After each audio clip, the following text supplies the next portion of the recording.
కానీ ఇంత చేస్తున్నా కూడా అసలు ఇది అరాచక పాలన, ఏం చేయట్లేదు చంద్రబాబు అని చెప్పి జగన్ గారు చెప్తున్నారు. ఎందుకు అని అంటే మనకి పనులు లేక చేశాడు. ఇంతకు ముందు పనులు ఉన్నాయా? ఇప్పుడు జరిగే ఎన్ని ఇసుక లేదు, సిమెంట్ లేదు, సంవత్సరం పని లేదు. ఇప్పుడు ఆయన ఉన్నాడు, పని లేకపోయినా 4 మెతుకులు తింటున్నాం వెళ్ళి అన్నా క్యాంటీన్లో. అన్నా క్యాంటీన్లో ఇవాళ పని లేదు, రేపు పని లేదు, ఒక వారం పని లేదు. ఈ వారం రోజులు అన్నా క్యాంటీన్లో 2 పూట్ల తింటున్నాం కమ్మగా. అన్నా క్యాంటీన్లు గతంలో అదే అన్నా క్యాంటీన్లు అసలు పేదవాళ్ళకి ఏం ఉపయోగం లేదని తీసేశారు. వాడు దరిద్రుడు కాబట్టి చేతగాక పరిపాలన మూసుకొని కూర్చున్నాడు ఎదవా. దరిద్రుడు కాబట్టి చేతగాక పరిపాలన మూసుకొని కూర్చున్నాడు. కూర్చోవాలి. ఎవరికి పెట్టాడు? వాళ్ళ పార్టీ వాళ్ళకే పెట్టాడు, బయట వాళ్ళకి ఎవరికి పెట్టా. ఇదిగా భవన కార్మికులకు ఎవరున్నారు? 40 లక్షల మంది వాడు పాలన పడి అల్లాడాడు.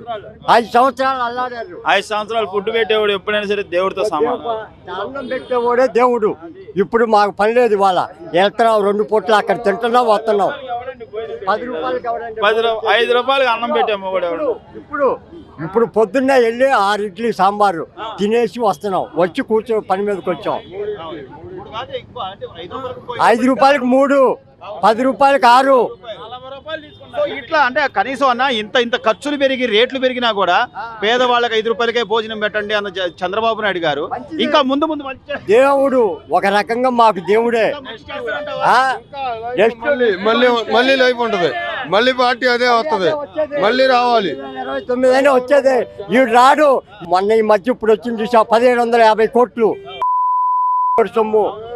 1750 కోట్లు వాడి సొమ్మ, మన సొమ్ము, పేదల సొమ్ము. అమాయకుడు కాదండి, చాలా ఉండేదండి బాబు. అమాయకుడు ఏంది? రేపో మాపో బొక్క చంద్రబాబు నాయుడు అది గ్యారంటీ చూస్తా. మరి వాళ్ళ చెల్లి జగన్మోహన్ రెడ్డి చెల్లి గారే మరి పేపర్ల పొద్దున అనౌన్స్మెంట్ వస్తుంది, ఇన్ని కోట్లు అరెస్ట్ చేయండి అని అంటుంది. మరి సొల్యూషన్ ఎక్కడ ఉంది? చెల్లెలు, తోడ పుట్టిన చెల్లెలు కూడా ఇంత బాధ పెట్టిన వ్యక్తి ఏమండి? తోడ పుట్టి చెల్లెల మీద అమ్మ మీదే పెట్టాడు వాడు పోస్టులు. ఆ పోస్టులు పెట్టిన వాళ్ళం కూడా చంద్రబాబు నాయుడు. ఏంటి ఇంకా టైం ఉందా? దానికి కూడా మొత్తాన్ని వేస్తాడు లోన. అయితే నిదానం. ఆయన మామూలు ఒక రీతిగా పోయేవాడు. ఇదంతా అరాచకమే. వీడు చట్ట ప్రకారంగానే లాగుతాడు. చంద్రబాబు నాయుడు అంటే ఆయన ఏ కాడికి ఒక చట్ట ప్రకారంగా వెళ్తాడు. ఇప్పుడు ఉన్న ఆరోపణలు ఈ రోజు మీరే అంటున్నారు 1750 కోట్ల రూపాయలు ఆయన మీద అవినీతి వచ్చింది. అంతకు ముందు ఎన్నో కోట్ల అవినీతి అవుతుంది. మరి ఇన్ని పెట్టుకుని కూడా ఇంకా నేను మంచోడిని అని ఎట్లా చెప్పగలుగుతారు? చెప్పుకుంటారంటే ఇన్నే వాళ్ళు ఉన్నారు కదండి. అది అబద్ధం ఆడంగా 100 సార్లు అబద్ధం ఆడితే ఒకసారి ఆయన నిజం అవుతుంది. వీడు ఆడేయన్ని అబద్ధాలే. ఒకసారి అబద్ధం ఆడితే ఒకసారి నమ్ముతారు.